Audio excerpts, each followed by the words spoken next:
It is time for our final match of the day here in NECC Overwatch Nationals. My name is Jeff. I'm here with LaFawn to guide you through this series. We're headed to the Navigators Division, and it's time for the semifinals. We're down to the final handful of teams, and this best of seven will determine who will move on to the Grands. In fact, there are 4 teams left, and we had turn our attention to the 2 that are at hand. As a result, Bulls going. But I mean, as we get set underway, we got to talk about the 2 squads and what they have in front of them, and what we really can expect from these 2 teams. As WCU Slate takes on Huntington University here in our semifinal match, as you said, in the Navigator Division. A bit of a mismatch, I think, in terms of score lines coming in from the regular season performance, right, Jeff? But overall, certainly good to be an exciting one as we get set to go into it in a moment. I mean, Huntington, this is their first semester. Spring was the first time we saw them here in NECC, and they have been absolutely flawless. They went 9-0 through the regular season. They got first place in the spring playoffs that we just had a few weeks back. They seem unstoppable and have made quite an impact here in their debut in NECC. On the other side, WCU Slate, it's been a fight. It's been a bit of a road for them to get here. I mean, started off 2-5 in fall of last year, but man, what a turnaround! They're able to play second in those playoffs, get runner-up once again in the spring playoffs, and now find themselves in the semifinals and nationals. And I think at this point in time, right, we talk about playoffs and how that performance can kind of attune to it, right? From our point of view, that storyline of the 9-0 versus the 5-4 scoreline is tremendous. But I think once you get into the game itself, these players aren't thinking about that at all. It's it's game day, right? What can you do to make that performance a little bit better?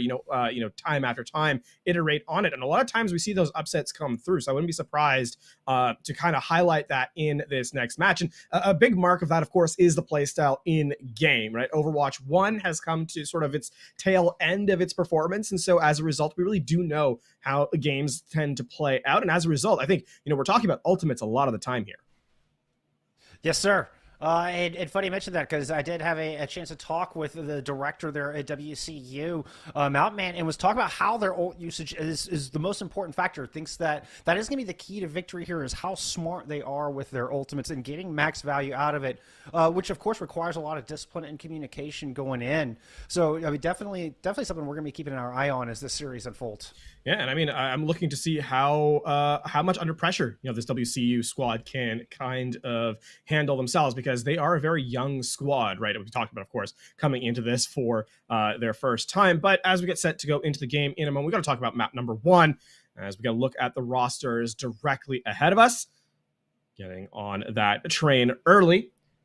And I mean, we've kind of already highlighted what we kind of expect the game to kind of rotate around. But I think in Overwatch 1, another thing we have to highlight is tank line's still very, very dominant.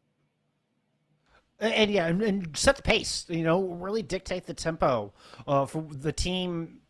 For both of our teams, but the team that can do it the best, the team that can really control the flow of battle, has such a huge advantage, and then you force to react to them. And that's we're seeing T-Brain and Trashboat will be taking up that mantle there for Huntington as we move on over to WCU Slate. Your takes for this one are going to be MWM and Spongy Boy. And MWM is kind of the pseudo IGL. They don't really have a single in-game leader, but MGM apparently makes a lot of the good calls, and playing in this tank world, that doesn't surprise me. It gives you the ability to kind of call out that tempo that you want to take, and whether you need to push in, pull back, what the flow of battle should look like there. Yeah, absolutely, right? That's something we're going to definitely get a call on once we get into map itself. And of course, talking about map, we have to talk about what our maps are, the rotation that we got through here in the series, a first 4 in this best of 7 in this semifinal matchup. We're starting off in control, as we always do, and a little bit of a different variation here in the playoffs, Jeff, because as we say, it's a ban first pick by the higher seed. So map number 1 is going to be Lijiang Tower, as Busan was taken off the table. Yeah, no more fixed maps like we saw in the regular season. We're returning to a loser pick format here. The bans play a very interesting part in that as well. So it's not just a pure loser pick, but the winner gets an opportunity to eliminate a map that they don't want to play from the pool entirely. In this case, Busan has been eliminated, so we will not see Busan throughout the entirety of this best of 7 series. We will also not see any Assault. It is Control, Escort, and Hybrid only through this first of 4. And I mean, you won't count me too often amongst the those crying about the assault map not being heralded here, and I'm sure a lot of you watching at home feel the same way. But that being said, the game itself will be underway in just a moment. The explosive action of Control is really one to highlight here. And I mean, Lijiang Tower, no stranger to rush. I wouldn't be surprised at all if on at least two of the the sub maps we end up seeing that Reinhardt composition. And hey, lo and behold, already out the gate, both teams hovering over that rush-based comp. Oh, and both teams want to stick with the Symmetra. Then I anticipate we'll see a Symmetra teleporter through the window here on Night Market, which is going to put these two Reinhardts face to face, hammer to hammer, immediately right out of the gate. Could be a slugfest to start things off. Big difference is going to be Boo on the Mei versus Prozac on the Cassidy. The other thing to highlight is MW on the Roadhog as well. So damage mitigation not in hand for WCU Slate, but they will have a lot of damage throughput. Speaking of, they're in through the window, as you said, and the damage is raining through already. And the wall from WCU not able to section anybody off, so the Cassidy gets the upper end of the deal, even gets the better end of the duel against the Mei. And it is a full steamroll forward here for Huntington Esports. And just first fight, we can see how they've been so dominant throughout the spring semester. And it's a tale of two Reinhardts in this situation for sure. Spongy Boy only 29%. Peep and Trash Boat, the opposition in tow. Almost up to the Earth Shatter already off that first fight, Jeff. And all of a sudden, we're looking at that being another fight win for Huntington if Trash Boat can play that opportunity to perfection. Give me another teleport engage while WCU sticking with the Symmetra, dropping on down. Immortality Field temporarily keeping Trash Boat alive. Has the Shatter, but doesn't have much health. Has to back up. Never get a chance to use the ultimate. And this is quite the comeback here from WCU Slate as Western Colorado University storm back in with a vengeance. I mean, speaking of vengeance, also, that's an equalization of ult charge from Spongy Boy as well. Called out at the top of the fight. Returns in a grand order as the now it's gonna be the Shatter versus Shatter here in this next engagement. I mean, WCU Slate put themselves in opportunity for this next engagement, Jeff. And I mean, the eye's really gonna come down to this Symmetra. If the wall comes up, that's gonna be a lot of damage mitigation through, but that's a big if here as the fight starts to commence. And it doesn't look like Huntington are going to go through the window again. Perhaps try to drop a teleporter into the back. Yeah, that's what we're looking like here. We're going to tell. No, they destroy it. Oh, I know Trash Boat was looking for that teleport Shatter, but WCU Slate are all over it. Read that play right out of the book. And Huntington Esports kind of just reeling a little bit, looking indecisive on how they want to approach this since Plan A went into the toilet. Well, there's going to be the Symmetra wall as the Proton Barrier is extended, but I mean, Huntington aren't really taking a lot of space with it, and they need it now. Shield's cracking, Trash Boat's down. Could be a free Shatter for Spongy Boy. It's going to be a sound barrier out preemptively from Doxic, and Spongy Boy dies before they can unleash it. It's going to be the DPS ults from WCU Slate here to close this thing out. It was a huge blizzard indeed, and who needs a Reinhardt on the battlefield when you've got a blizzard like that? That's a really clean fight from WCU Slate. I mean, a lot of you might consider that to be an expensive engagement from the DPS, but I mean, Huntington respond in kind, and so ultimately it's a big trade that's going to put them in that last fight territory, and still eyes on that Shatter, still in tow as Spongy Boy has the defensive advantage. Accelerating through the window this time, drop it down and immediately throwing down the hammer, does not find anything. Whole Hog coming out, and Spongy Boy going and swinging as a nice Maywall has separated Huntington Esports. And Matrix off the outside, but the Whole Hog just pushes everybody right off the edge. It was the old bait and switch. You thought you had your safe position there with your double damage. Nah, you were easy pickings for MWM, and this is going to be WCU Slate picking up Night Market. Amusing little anecdote of that round, though, is that the Shatters were the first ultimates brought into the game, and neither of them were even used until the last fight. Another of them. I was thinking the same thing. You know, I mean, it's the first round of a playoffs, right? You got to warm up a little bit. And the Reinhardts, there's nothing more threatening than knowing an Earth Shatter's available and just like not being able to really do anything with it. So it's the mental game as a whole part of it, right? At least huge part of it. A huge part of it. That's at least what I'm guessing the players are saying to each other. As a Reinhardt player myself, I can attest to that. The mental game is a massive part of it, and when you know that opponent has Shatter, it changes what you do. It changes how aggressive you want to play. You have to just completely mark the other Reinhardt, and so okay, we'll call it part of the psychological warfare. And heading into Control Center here, I don't expect any changes from our compositions. Not at all. I think WCU Slate not being punished for that Roadhog pick is going to bolster them quite a bit. You can see MWM already out there. That being said, Immortality Field committed, and the first death already to WCU Slate. Oh, as Ginger comes up with 2 early picks. The Immortality Field was not only very early, but it was kind of far behind the team and did not get the value Slate was wanting. That is going to be a clean fight win for Huntington. I think that's actually the first neutral fight that they've won in a straight up 6v6, right? It was that opening fight for the first round that they also took, but that was off the back of a teleporter that kind of fell down. Here now the re-engage comes in from WCU. Another really early Immortality Field from both teams, in fact. And that's such a huge resource, particularly when Spongy Boy is so low, has to just hide. Ginger is able to work that angle with the Symmetra beam and burn him down, opens things up for Huntington Esports to just bull forward like a train and mow over anything in their way. That is actually one downside to this Roadhog composition. There's a lot of explosive power, but walking around the corner, you take so much spam coming in that you're almost forced to use the Immortality Field first just to get in position to try and hit that, that head-to-head spam battle. But, I mean, that means that you're not available in the later stage of the fight to stay alive longer, and Huntington has made that tremendously valuable to themselves. I mean, that's 5 ultimates coming up in this next fight. WCU Slate really, the cupboard is empty. And they're just going to charge onto the point and hope for the best. It's going to be a photon barrier to kind of cut them in half at the moment. Ant Matrix up as well, and Ginger continues to just microwave everything in their path. And Huntington Esports... after a little bit shaky start on Night Market, have looked incredibly dominant so far through Control Center. I will say that was a lot of ultimates there that weren't really responded to. Disagree's going to switch over to the Sombra here, but Huntington, not really a lot of tools left to their side, as we are going to head to that last fight territory, but down a player, and again, no resources in the bank.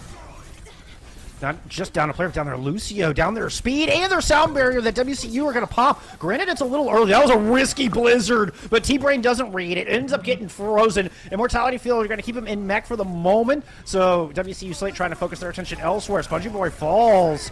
Sound barrier now returns from Doxic as the shatter thrown down by Trash Boat. And Huntington Esports managed to survive the initial attack with the ultimates and come back blazing. MWN found 1. Boo is going to stall here for a little bit, try to get some reinforcements back on this point. Spongy Boy might be able to touch. Does. Throws down the hammer. That finds a few, but there's just not enough people left for WCU Slate to do anything with it. That is going to give us a 3rd round here, Jeff, as they get the cleanup in time. Huntington, 100-0, as you highlighted a moment ago.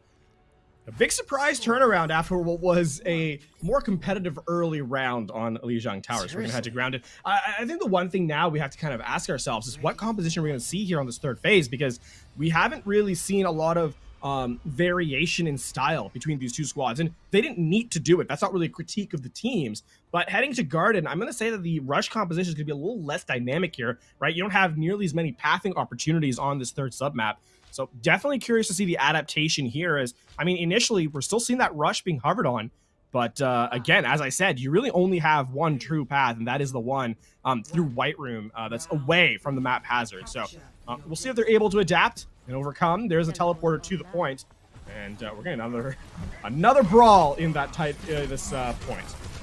Well, and particularly in this Brawl v Brawl matchup, that means this first fight is incredibly important. Massive advantage to hold on to this objective with the few entry points you have to choose from. Early trades, but it's Spongy Boy falling that concerns me the most. Huntington Esports gonna have that front line still standing to move through and kind of focus the fire of Huntington Esports, and that fire is Ginger with the Symmetra once again wreaking havoc for WCU Slate. Set of storm arrows from Boo almost got the job done. Follow up on a Prozac is there. MWM gets a kill as well. WCU Slate fall early, but they're not going quietly into the night. That is actually going to be the hold there, too, as they take the first point. T-Brain going to try and... actually not going to go for the reset. Instead, going to elect to just try and spam with the Bunny Blaster. A really hectic engagement there, just as both teams hover on the point, and, last player left standing agreement is the one that takes the fight there. Unfortunately for WC Slate, it is the Diva without a mech. Now, here's that re-engagement. There's the Ant Matrix, but they walk just by it to WC Slate, and they get the first 2 picks. Yeah, it's a whole hawk combined with the Dragons to section off Huntington and not allow them to use that amplification matrix. A little bit of clapback coming through, 2 kills favoring Huntington, and Baptiste is gone from WCU Slate, so need to win this fight out fairly quickly if they're going to get the job done, because they're lacking in sustain at the moment. Do have just 2 players left to deal with on this point. That being said, Prozac gets one more, and that's going to mean that the rest of the players are able to contest. Again, that teleporter is still up, so walking back to the point is a very quick affair for Huntington Esports, and though this fight's over, they're still getting some percentage. Oh, the stall of Gardens. It just continues to haunt the nightmares of WCU Slate as enough reinforcements show up to find the kills and punish the team out of Colorado, and Slate are back in spawn. I mean, that is just a really, really strong recontest there. And I mean, for WCU Slate, they're going to, be ruining the day that they refused to shoot down the teleporter, because that was really the win condition for Huntington. They were down and out in that fight. There was no way they were coming back. And that teleporter brought them all in close affair. Here it is. A return of it, but the boot. No, no way! She comes in clutch. Oh my, Toxic just goes into the window and says, how about half your team makes it to the point? Because I'm going to send the other half back to spawn. And this all goes back to that first fight, LaFawn. Huntington won it there, and they've had the edge ever since. I mean, now we're in that last fight, and WCU Slate, they get shattered. That's 2 tanks down. Oh man, and the Mountaineers can't even get close to the point. It's going to be the Foresters from Huntington, Indiana, taking map 1. In fantastic fashion. They lose the opening round on Night Market, then bring it back on both Control Center and then on Gardens. They're going to take a 1-0 lead, start things off in the semifinals. I mean, we got a POV of that. Oh no, just yes. waiting for it. Oh, the tragedy.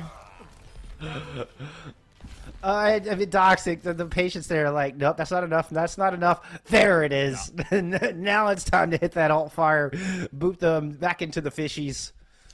Oh, what that really kind of encapsulated that whole map, I think. I mean, it's had a good plan. Western Colorado did, and it's just foiled by one little thing. And in that particular instance, well, it was a boot from the Lucio. Yeah, it really was. I think we're getting into map number 2 in a moment here. I kind of want to focus the attention on the adaptation, from WCU Slate, because clearly in that round that they won, they were in control a lot of the time with the fights, right? They were in that alt economy staying significantly ahead. I mean, we kind of joked about the Reinhardt Earthshatter kind of not needing to be used, but the truth is, if you don't need to force an ultimate, don't, right? At a certain point, spending something just because you have it is not always a good thing. Now, the recovery from Huntington University in the later stages of the map, right? The latter 2 rounds of Lijiang Tower, I think speaks volumes as to the fact that WCU Slate, once the speed of the game kind of got away from them, they weren't able to quite recover in time. And I'm looking for sort of a return to form as we head into map number 2 in a moment. And I can't help but think of, MWM pulling out the Roadhog, not something you typically see in that brawl composition, and kind of struggled to get value out of it a little bit. So may have been fighting a more difficult battle than they needed to, just based on that off-tank choice alone. I mean, Roadhog is a really greedy pick, right? It's tough to call Roadhog a tank in this composition. It's really a bruiser, a Widow, style of gameplay. Obviously, the mechanics of it are very different, but the Widow, goes for that single pick, and that kind of snowballs a fight into your favor. Roadhog plays essentially the same way, except much beefier in the health pool department. The truth of it is, it's still the same. Isolate a pick off with the hook, get the elimination. You kind of snowball a 5v6 from there on out. The problem, again, in this rush composition, because you're playing so close, there's so many damage mitigation factors. That was a non-factor, in fact, in that first map. So MWM going to have to step up in a big way in map number 2, especially if they want to keep running the Roadhog.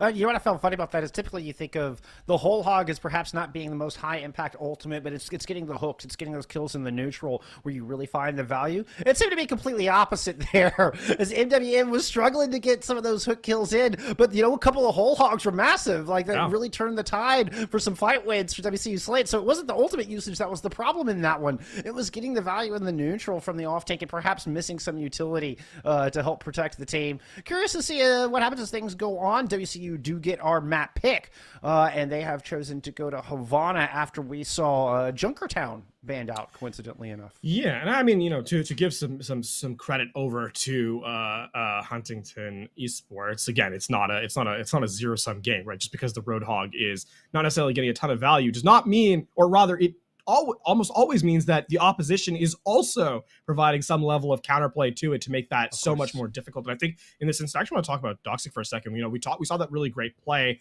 by the Lucio player, with the all fire, the sound wave off the side. But I think more critically has been the spacing from the Lucio, right? The speed has been there at a proper time. The healing has just been sufficient as well. And I think the sound barriers are being, relatively quick on the uptake. So overall, a lot of this has come down to between the off tank of Huntington Esports and the main support, both of them combining to really make MWM's life pretty miserable in terms of those isolation factors, that we kind of talked about at the tail end of map number 1. Doxic doing a fantastic job with it. And I'm curious if we're going to get more of the Lucio and in turn more of this brawl-like composition as we head in such a wide open map that is Havana. An awesome camera angle here from our observer, Caroline. That's I really appreciate a good camera shot. And we've got a lot of film students here coming in from Huntington University. I'm sure they're all admiring the beautiful camera work, but hey, that's neither here nor there. Huntington starting us off on the defense as they're coming out, and really, not much changes. Prozac going on to the May looks to be the biggest change I'm seeing so far. I think the biggest surprise here from Huntington is the fact that Doxic's on the Ana, right? We're seeing the double. Ana, yeah. We use these terms kind of loosely these days, like the term flex support, main support, et cetera, et cetera. But, historically speaking, BAP and Ana are both flex support picks. You don't play them at the same time. So this is certainly a very curious look from Huntington Esports. Not a lot of disengaged potential. That being said, the healing throughput is going to be through the roof. And Huntington, I think, will try and take a couple of brawls with that in mind. WCU Slayer are going to try to use an Orisa Diva to break this open. But hey, there you go. MWM fighting first blood. A huge bio-nade value from the Ana already. Forces out an early immortality field, and they just can't recover from it. Huntington Esports are able to continue to pressure down the DPS after they're not able to receive the healing. And despite losing one, Huntington are going to continue to hold. Another small play there is that Doxic actually slept beast mode on the Baptiste. So not only was the anti-nade big, and after it sort of faded away, the BAP still couldn't heal. So a lot of work being done by the Ana there. Doxic double dipping and now almost has a nano boost ready to go. But with Trash Boat going down, may not get a chance to use it in this fight as WCU Slater are able to strike pretty quickly. Do lose Boo along the way, but it's close respawns, and they've at least got some progress going with this car. Yeah. I will say also that you can see WCU Slate being they label their rosters a ton of flex players, and we're already seeing that come into effect here in map number 2 as some role switches through quick. But that being said, there's that amplification matrix used all the way forward. Trashboat's eyeing a shatter here. Yeah, keeping a sharp eye on Spongy Boy. Looping back around to meet him. Here comes the nano boost in. Both swinging, just looking to take down Spongy Boy and immediately throw down the shatter. Spongy Boy backing up. Sound barrier's there. The pin all the way to the back. It's not going to be able to kill Trash Boat, and Trash Boat has an immortality field. Wins out that duel. Still has yet to pull the trigger on the shatter. Big advantage from main tanks for the defense of Huntington Esports. Boo in the back is super low. But Ginger Falls, who's been a huge source of damage here for Huntington. Now Trash Boat going back up front, still looking for somewhere to throw down this hammer, but his supercharger's keeping him at bay for the meantime. At this point, I just want to see the shatter used. Come on. Spongy Boy was out of the fight forever, and still the Earth Shatter in the pocket of Trash Boat. Now we're back to those Ryan mental games we were talking about earlier. The only mental game that's being affected is mine, as they refuse to use it, but there's that self-destruct in the back line. The quick rotate around, being wary of the shatter, but it's a double kill from the remake, and Spongy Boy puts the hammer down first. Got several with him, but cannot find any follow-up. His T-Brain had already flattened two with that remake kill. Oh man, the opening of the fight was the self-destruct, but it was actually the remake that gets a couple of kills. And all right. Listen, Reinhardt. If you have a shatter, use it. Let's go. Anyway, we'll give you one Ryan with a shatter in this next fight. And actually, we're going to see Jay Rizzle switch over to the Zarya here now. So a little bit more brawl potential by WCU Slate's front line. And keep an eye on this Dragon Blade, who looking to come up big with this Genji. The nano boost onto the Reinhardt first. And finally, the hammer is thrown down. It is onto Jay Rizzle and Jay Rizzle alone, who did not last long at all. Neither did that fight. You know what? We'll rate that one like a 3 out of 10 for Shatter style points, only because not the mechanics from Trash Boat were fine, but everyone was already dead by the time the Q button was pressed, so it's a little tough place to be in there. Again, through no fault of their own. Well, good news is Spongy Boy's not very close to one of their own. Boo's still holding on to this Dragon Blade, though. A little pin, counter pin up front. Sleep on the Spongy Boy means their death. Subsequently thereafter. Boo finally pulls the katana out of its sheath, headed into the back. I heard a Deadeye go off and disagree. Was the victim of that one. MWM able to finish off one while Boo was cleaning up the supports.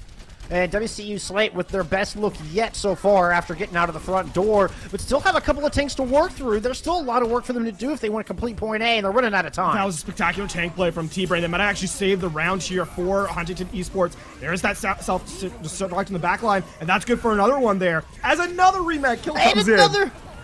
Oh my, I don't believe it. T-Brain with 3 rematch kills on this defense. A WCU Slate with 0 points picked up. Oh my goodness.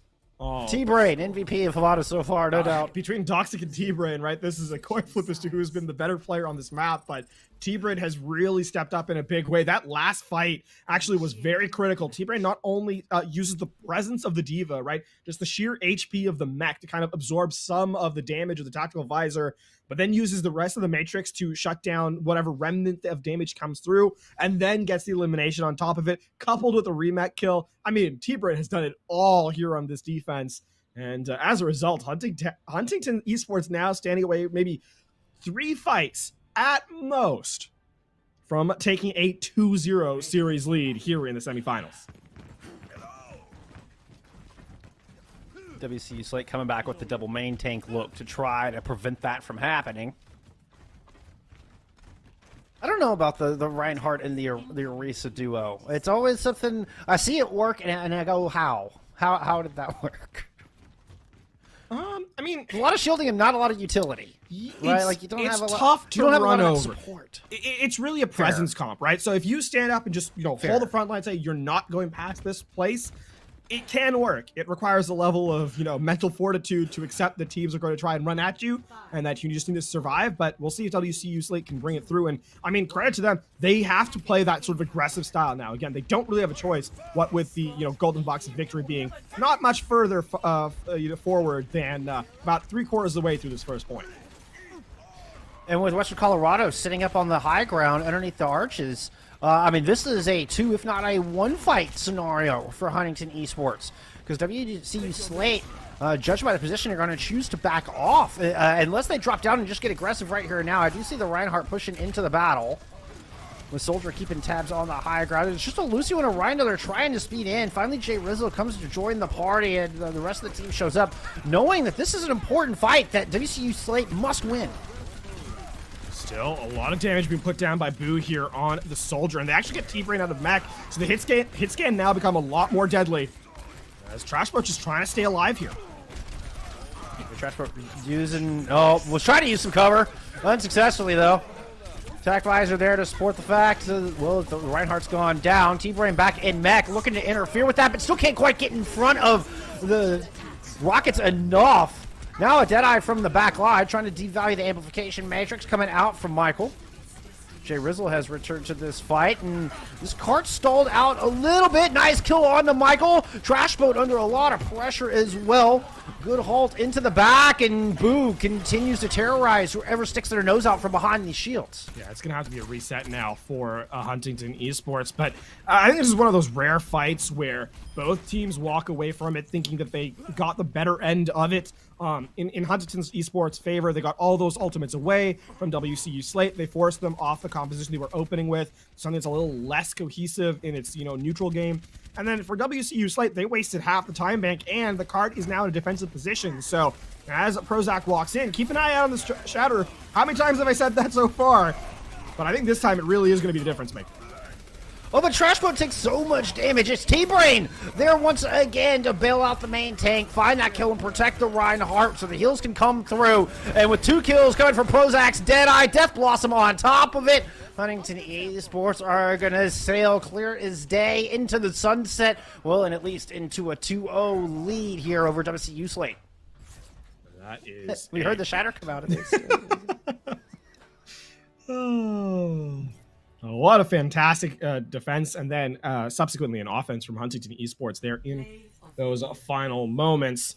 Ginger going to get the highlight here at the tail end of the game, but I think T-Brain really was the MVP of map number 2 of Havana, and we'll see if WCU Slate can have a response in our third map, because they are awful close. Remember, this is a first to 4, and so halfway there are Huntington Esports at this point. I think that's good and bad news for Western Colorado. You're not staring on the barrel of match point.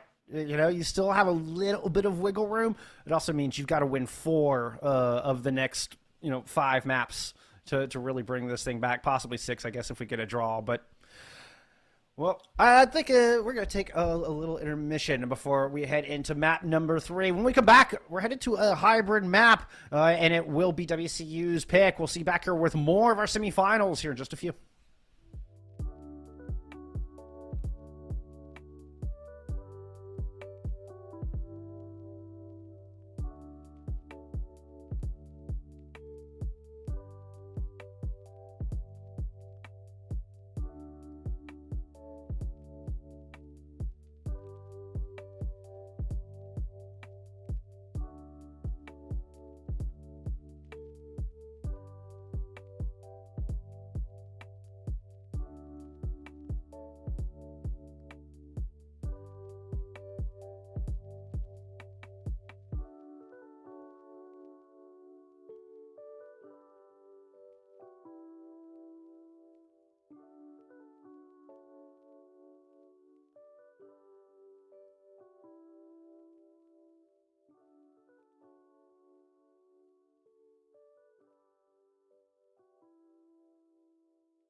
Huntington University up 2-0 over WCU Slate here in our Navigators Division semifinal matchup for NECC Overwatch Nationals.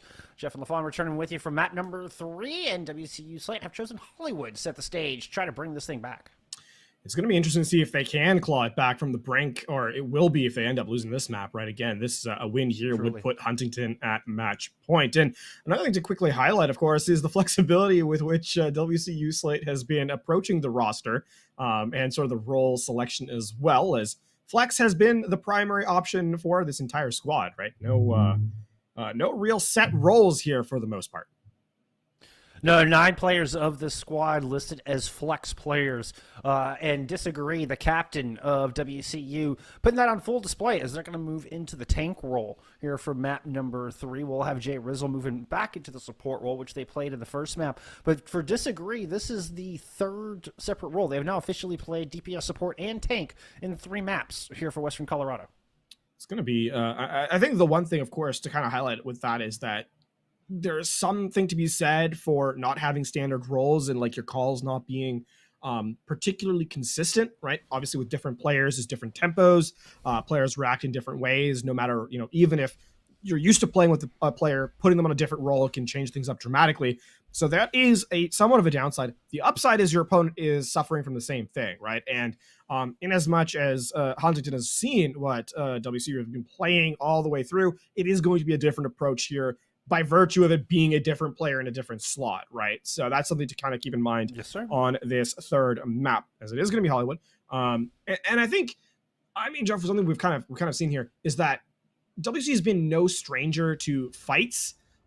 They've kind of struggled to close out those impact ones, right? The ones that'll give them that first point capture or flipping the point back in their favor. Those have really been, I think, the difference makers for WC Slate. That Huntington Esports has just had the more clutch factor, and I'd like to see WC Slate step up here in map number 3.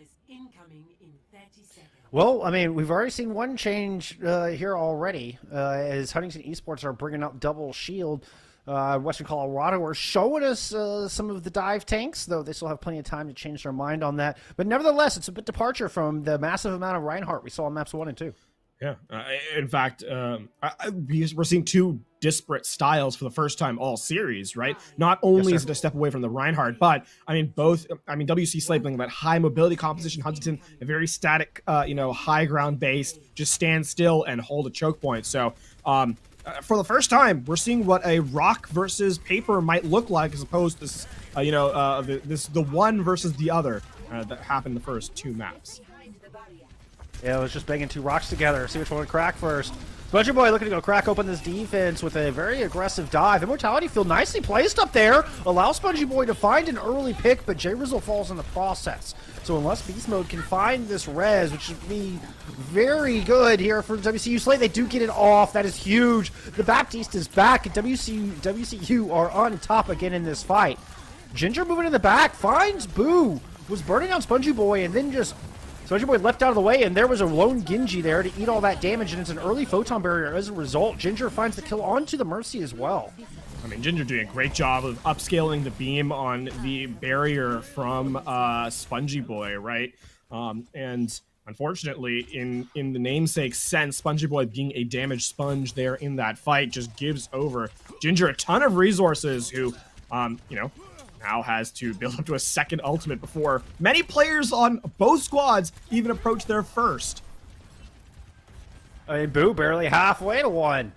And Ginger's already gotten 1 out. Do have a Valk and potentially attack Visor here on attempt number 2 as WCU Slate go back to the high ground. There's that Primal Rage, another important one available. Spongy Boy is going to last a lot longer up there with an additional 1,000 health, trying to chase down Michael in the back. Can't quite find that small opening to the high ground of Cafe. Meanwhile, Ginger continues to melt the squad. Ginger has been an absolute pain here for WCU Slate to try to deal with it. Ginger's got a second lease on life. They get rezzed up. They're right back into this thing. And their DPS duo and Prozac finishes off Spongy Boy. And on top of that, Doxic actually stays alive as well. So down to a handful of HP points, but they're back in control. And Huntington aren't even going to allow this Diva to get out with their mech. Ooh, Disagree barely surviving. There's about 50 health there left for Disagree, maybe less. The Bunker Comp holding up so far really well And Huntington have a bevy of a war chest to work with. They do give up this high ground, so MDM happy to take it. Drop the tack visor. Look, there's 3 shields in the way. The tack visor can't get anything done.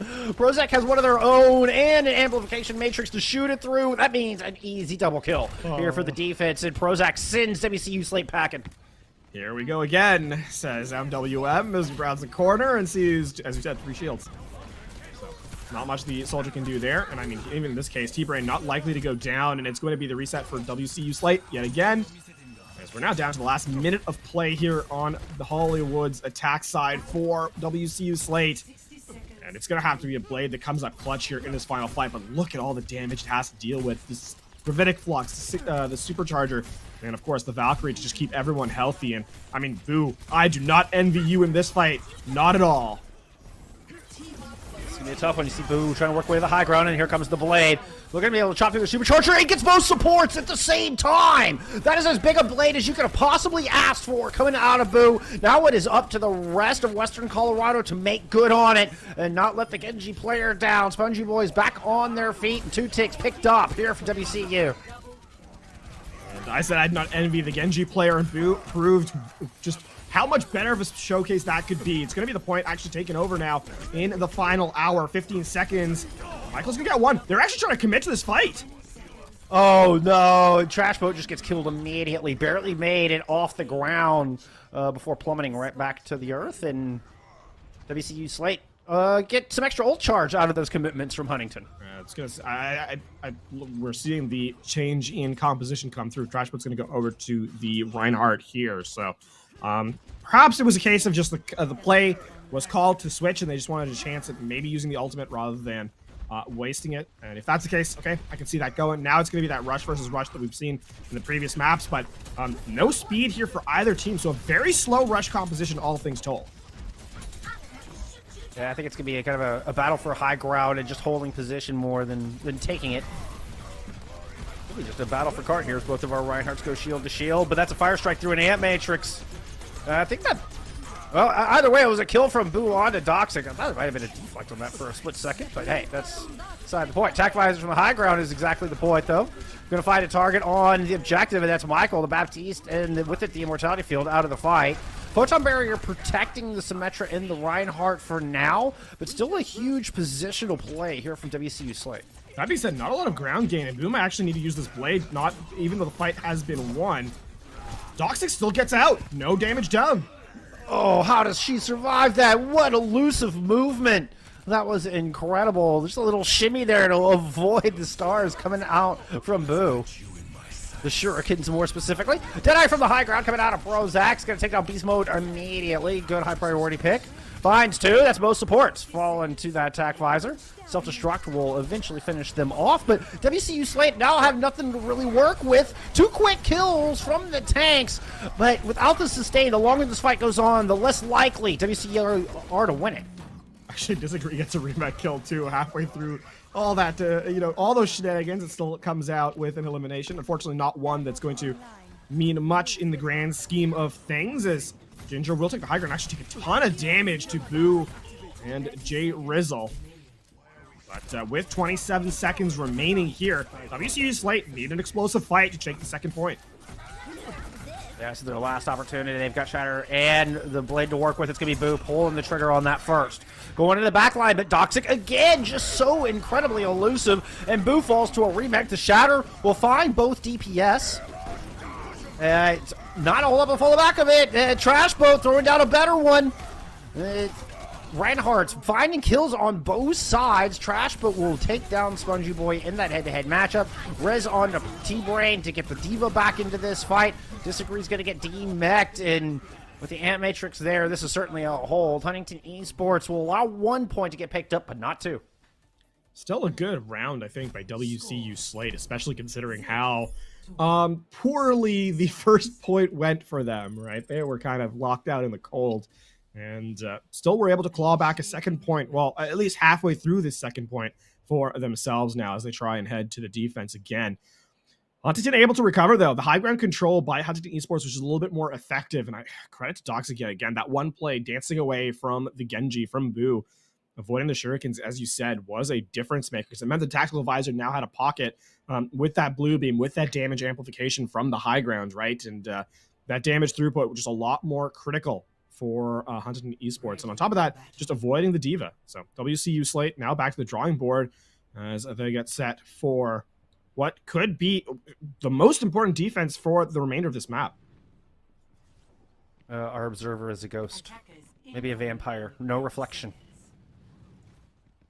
All right, anyway, sorry. That actually, that imagine like observers in the game are just like little bats because they're vampires, but like if they show up on the Yes! that would be terrific. You just could see like them fluttering around. Oh my. Yes, yeah, like little drones almost, but you know, bats are cooler. Liz, I'm begging. Please put this in the game. Please let the observers be. $1 million idea right here, Blizz. Come on.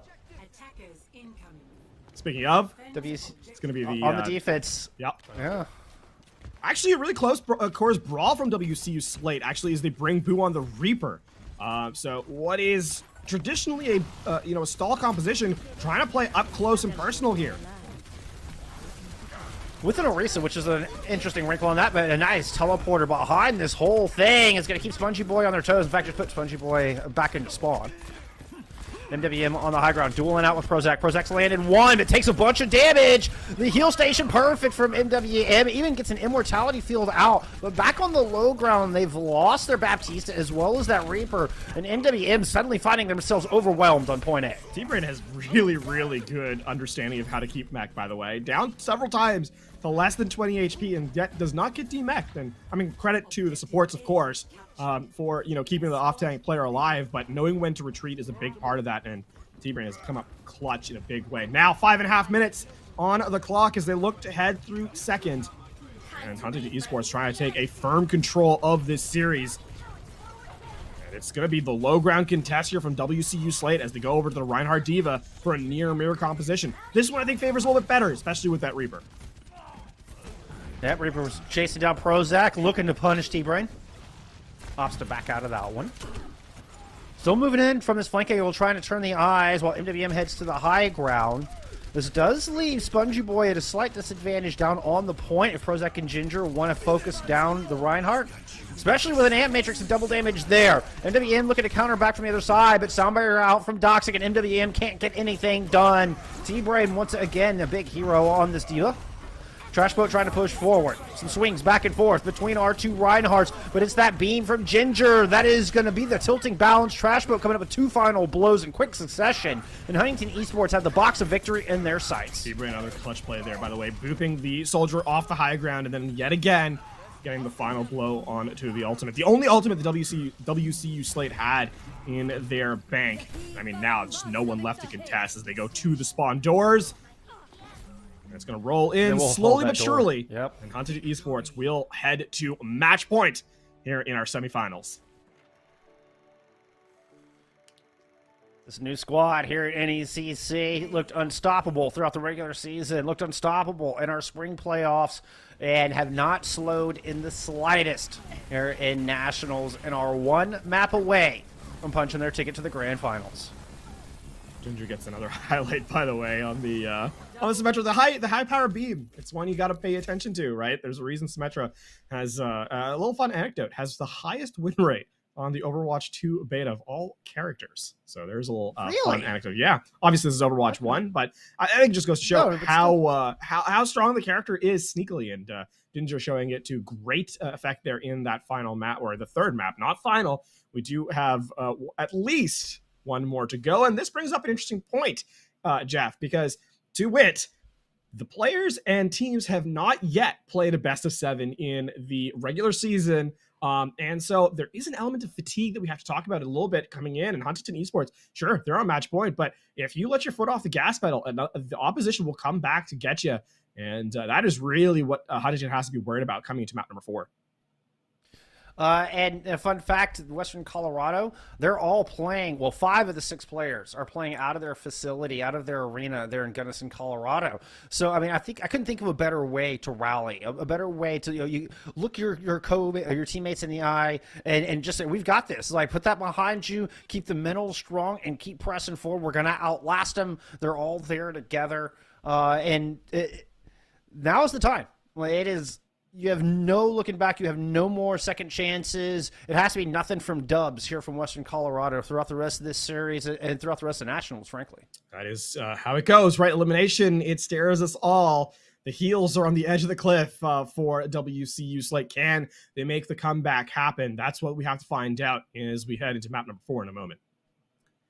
Map number 4 will be an escort map type, so we are heading back to that. That means that both Junkertown and Havana are no longer in the map pool. So both the map that got banned in map 2 and the map that got played, clearly, not available. So it starts to kind of narrow your choices. And I feel the strategic advantage kind of starts to shrink with that as well. Well, I can narrow it just a little bit further for you here at this point. Gibraltar gets banned out. It is going to be Route 66, where we head to next for our escort point. And to just kind of build on that point of strategic setup, I fully agree, right? We're not going to see maps play differently or stylistically differently depending where you go, right? Havana does not play the same as Route 66 does not play the same as Rialto. In this sense, we got to talk about Route 66. Definitely the, rush composition can stand out, but we have seen Dive played in the series at this point, and I mean Dive also quite strong on Route 66. Absolutely, and I mean my poor Watchpoint Gibraltar just never gets played. It just gets banned out every time. Yeah. Speaking of dive maps, but no, Route 66 is a good dive map as well. Route 66 actually I think has a lot of room for creativity. There's enough unique approaches. I mean, I think the most consistent thing of Route 66 is your defense holds on top of Big Earls. That's probably the most consistent factor of this whole thing. But other than that, I think there is a lot of room to play. I mean, I'm thinking back to, so like Contenders EU, where we started the teleport strategies with the Orisa come into play, and everybody started copying that with the Symmetra and an Orisa to bounce back and forth. I think it's a unique map design in that it kind of takes the best of what we love about the Overwatch maps, and then has just these little edges that make it feel different. The cave entrance that you're looking at on your screen right now onto point B, to try to open that up and create another route of entry here. I don't know. I like Route 66 as well. Yeah, I mean, to touch on that the point about creativity with its Symmetra teleporter, we don't even have to look that far. It's happened a ton in the series already, right? I mean, Ginger has been an absolute menace with the turrets and the beam. But a big part of that's a teleporter, getting past the front lines of the opponent and then kind of, approaching their back or shooting them from the back as a result. So, I mean, credit to Huntington for isolating those moments where just the defensive capabilities are not there for WCU Slate, and has been a big part of why they're up 3-0 in the series. We are going to get a few more swaps coming in, not in players, but just in roles. As MWM is heading back to the tank role, which they were playing back in map number 1, coming off of DPS. That means Jay Rizzle is headed to DPS, who has yet to play DPS for this team, has played support and tank so far today, looking to make their debut in the DPS role. And then we're going to just have to disagree to support again, which, jokes. There's so many. I know. I like that. Just kind of let that one settle in. So many just let that one settle in for a moment. There that WCU Slate. I'll spare you today. That being said, Huntington Esports on the defense here. They'll look to try and stymie the offense once and for all. This map could be the last of the series, as Huntington Esports looking for that shutout in the scoreline. Now, I mean, this is a very curious look. I mean, we'll take a quick gander of the offense. WCU Slate has been, more committed to their early picks than we can often, see from teams in the offensive spawn. But certainly, I would describe this as not a lot of synchronicity, but definitely a lot of explosive potential for WCU Slate. I mean, the hook, obviously the headshot from Boo. Perhaps we'll scout for an elimination and then maybe go back, but at least early on, looking for those one-shot wonders for the damage throughput for WCU Slate. Turn back to the defense just momentarily. T-Brain has moved into the main tank role, who's been such a star in the off-tank role all series. It's Trash Boat, who you're seeing in the kill feed. Pardon me, a little bit of a frog in my throat there. But going over to that off tank in the Sigma, finding first blood and taking the tip of the spear off the hook. Now we're going to get double off tank coming out of WCU Slate. Oh, that is... Ginger overextends a little bit. Yeah, it gets melted down in that cave. Well, I'd have to disagree. It actually gets frozen. But in that point, the elimination is still the same. As Huntington Esports now down 2. Big headshot comes in from Boo. And that's WCU Slate's win condition online. They've made the card move forward quite a bit. Oh! That was a nasty little hook. Okay. Too bad I couldn't quite get the finish on that. Courtesy of a great immortality field from Michael. But the 2 picks that came through have been 2 names that we've been calling out all day long. That was Ginger and Doxic out of this fight early. And WCU Slate have bought a lot of space. Now, they've lost 2 along the way and still have Ginger deal with, who has returned on a Reaper. Just made short work of Spongy Boy's mech. Nice Bionade to finish it off. And despite it looking so good at the start, WCU again can't finish. They can't clutch it out, LaFawn. I mean, we've talked about Ginger and Doxic all day indeed, but Prozac has stepped up in a big way as well. And there, the Soldier actually comes in with 3 final blows, a couple of Helix Rocket eliminations on top of it all. And Huntington Esports now arguably in a better position than they were before. Jay Rizzle does have the Blizzard, but you have to get the high ground to use it. That is a really tall order. Meanwhile, Huntington Esports coming up with a ton of resource in this next fight. A great Bionade is going to force out an early immortality field, which means there's going to be nothing to protect against all these resources from Huntington. But nice focus fire on it. T-Brain goes down. And Matrix combined with a attack visor from the high ground. Not really getting much purchase. Good job from Spongy Boy to block a lot of that. Blizzard self-destruct coming out on the point. Bionade down, finds 2. Beast Mode is in trouble. Beast Mode's going to fall. Disagree. The only support left standing here for WCU Slate has a sound barrier if they need it. Huntington Esports are looking very low. Michael tried to top everybody off, but there's a diva in their face. And Spongy Boy will eventually find that pick, and WCU should eventually pick up point A. There it is. Nice little cleanup there from Spongy Boy, just making sure to tank a ton of presence, and the damage throughput is there. A little aside there is Michael actually gets, or ex-Michael I should say, gets the Nano Boost supply. Baptiste can't make a ton of damage through with it, but the survivability was there. Unfortunately, WCU Slate just ignore the Baptiste and to take out the remaining members. Really well played by them. Now a double off-tank look from a WCU Slate. They'll look to try and pressure a ton of presence here at the high ground. 2 roaming bruisers is what WCU Slate are kind of playing around here. Ginger taking a lot of damage early, and Spongy Boy just gets right in their face. That was a 1v4 momentarily on that high ground. Spongy Boy fearless and knowing when to back out. Ginger, Death Blossom coming into the back. Finds bow supports immediately. Disagree, cannot get that sound barrier out fast enough. Was fortunate they didn't try to pull the trigger on it. Might have lost it. As Ginger just death from above into that fight quickly. Things you love to see there. Not often you see the Death Blossom get a ton of value, but a well-timed execution of that ultimate. Again, as you said, just catches both supports unaware. And this diva, Spongy Boy had to face tank a ton of damage up top. No Matrix in play. And the hook was just wide a little bit. So WCU Slate back to the drawing board. Near 6 ultimates for them. It's going to be down to execution here as they try and walk to the point. But they have to walk from low to high. Huntington Esports still control the vertical presence on this map. Somehow Trash Boat ends up down low. Got hooked. Tried to back out of there. It's a nano boost onto Ginger going in. Jay Rizzle tried to freeze him up, tried to focus him down, but cannot. Ginger still gets the kill. T-Brain puts enough pressure on Jay Rizzle to knock him off of the Reaper. Eventually falls in their own right. Spongy Boy's going to use a self-destruct to try to get back in mech here, but overwhelming odds favoring Huntington Esports. 2 minutes on the clock. The other thing, too, is Trash Boat actually gets the elimination right as Jay Rizzle uses the Blizzard, and that means it was actually denied in its entirety. So no value there. That's 3 ultimates for nothing for WCU Slate. Now it's 3 to try and get this remaining fight going. 1:45 left on the clock here. Huntington Esports in a great position.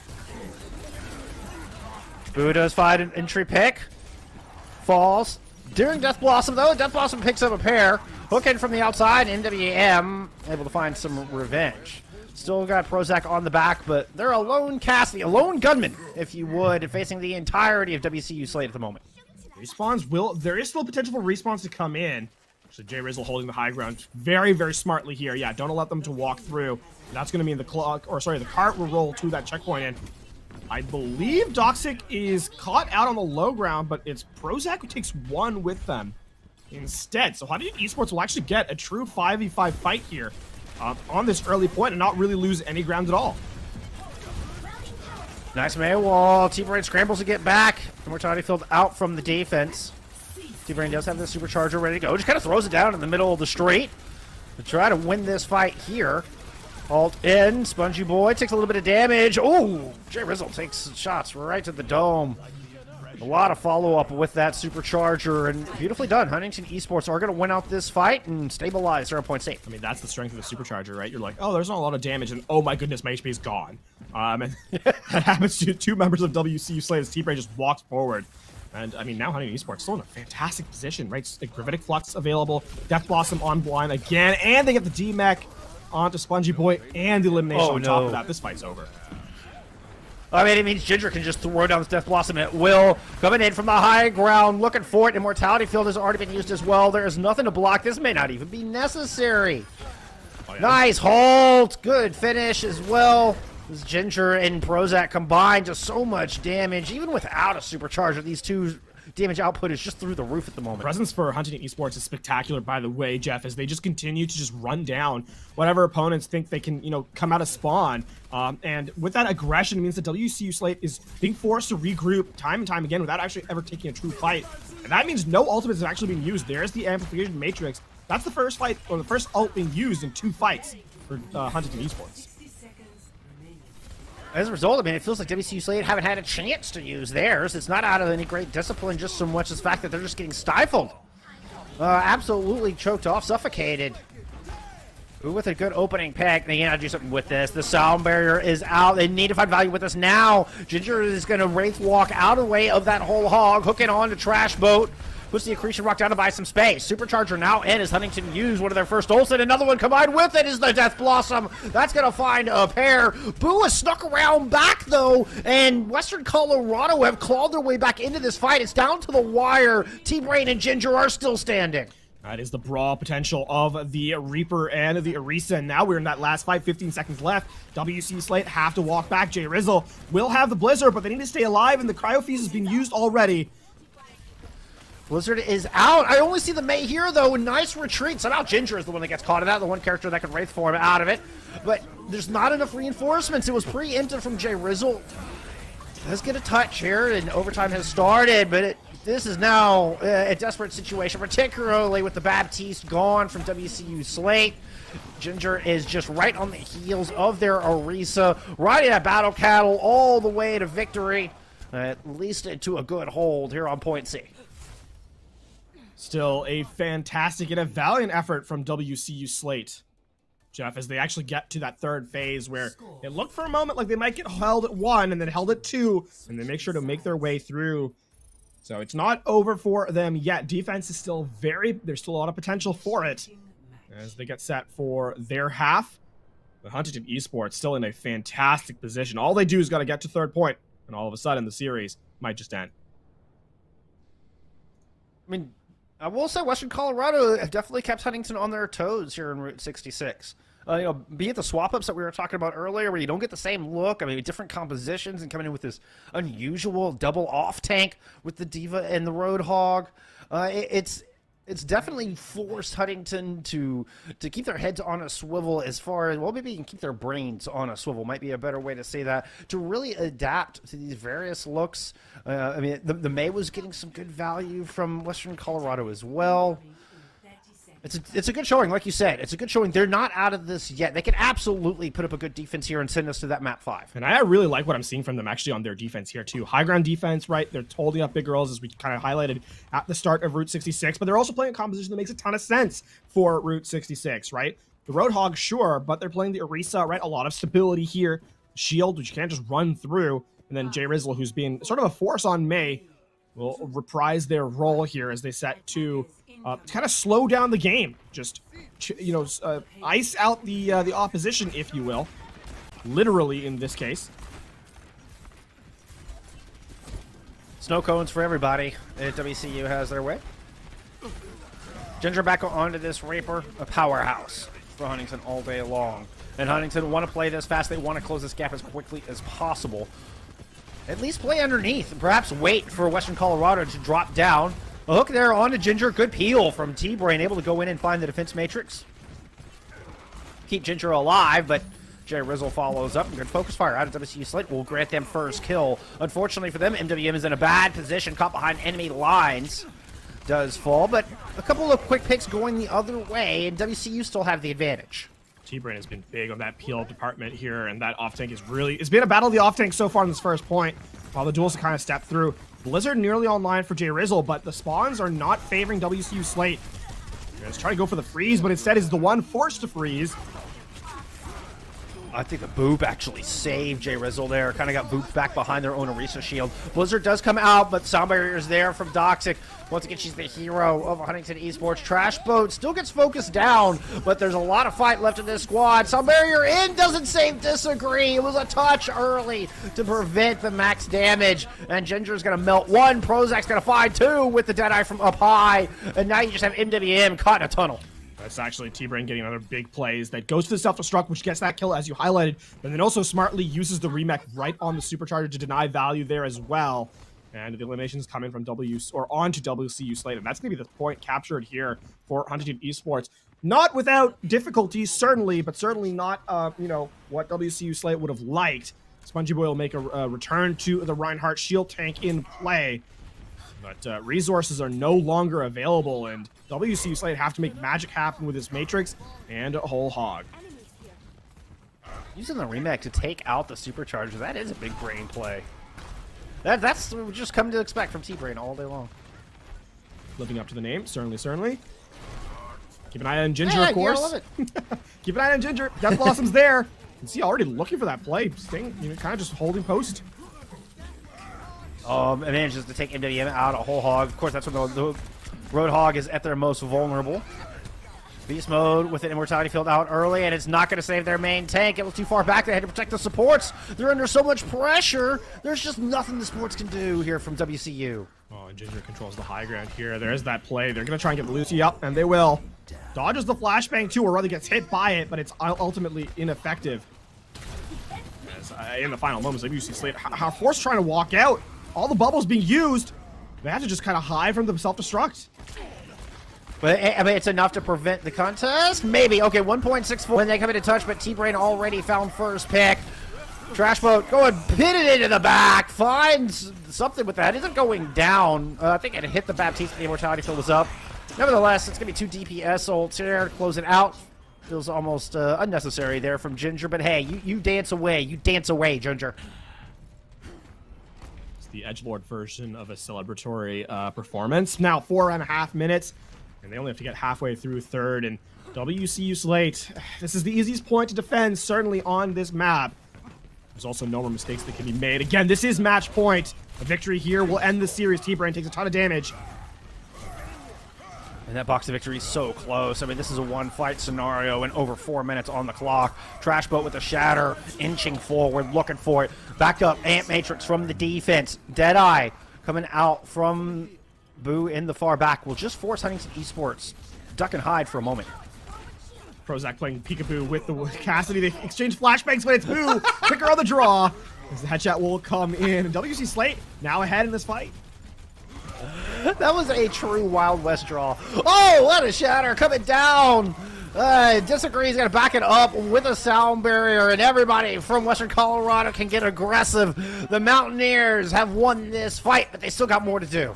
That's the shatter. That's the absolute best shatter, is the one where you shatter the shield and it still knocks everybody down. Trashboat didn't have a lot of HP left in the barrier, and so that goes through. WC Slate now kind of returning to form. Graviton Surge available. Blizzard will be able to combo with it. And that is a fight that they could end. All eyes on T-Brain. Been big so far. They'll need to deny 2 here with the Matrix. Blizzard is in, and it makes it out, as does the Graviton Surge. Both get around T-Brain, and the kills are on the back of it. Even Doxic Sound Barrier is not enough for Huntington Esports, and WCU win another one.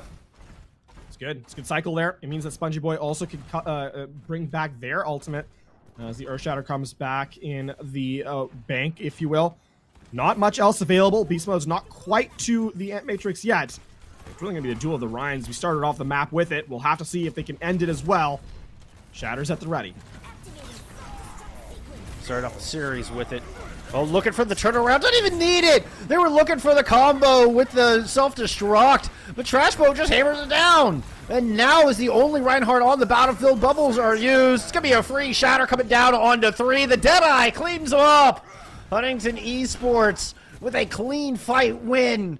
Question is, can WCU even touch her? There is a recontest available. You can see the diva coming in from WM. Somebody's going to get to fight, but it's Vu down early, and no one. The counter pin is there. Spongy Boy will not make it in time. No! And that card will roll through. Huntington will take the victory as they close the 4-0 series here in the semifinals. Oh my! What a way for Huntington Esports to end out day 2. This team made a massive splash entering NECC this season, and now they are moving on to the grand finals. Our first team to qualify for the grand finals here in the Navigators division. And I mean, that combo, that was a little snippet of the coordination that we saw from Huntington University all day long. It was something to behold. It was a joy to watch, that's for sure. Yeah, on the flip side, though, no shade, no shame at all for WCU Slate, who performed as, they played their hearts out. They really, really did. Some very, very bright moments from them. Excited to see that squad continue because, again, a very young squad, and to make it here to the semifinals, just overall a really, really, heartfelt performance by WCU Slate. I agree. And I hate to say goodbye to any of our teams, but this one, I don't know. This one feels particularly sad for some reason. I don't know. You see the amount of love. You see the blood, sweat, and tears that these teams pour into it. But hey, you know what? Making it this far is certainly nothing to hang your head about. Definitely have a lot to be proud of there from our team out of Gunnison, Colorado. Yeah. But hey, you know what? It's the winner's day. It's a victory going over to Huntington, and I think we're going to get a chance to talk to one of them. Again, we're going to take a quick intermission, figure out something for a winner's interview. I can't wait to get some insight on what we just saw. Don't go anywhere. Stick around. We'll be back with our winner's interview momentarily.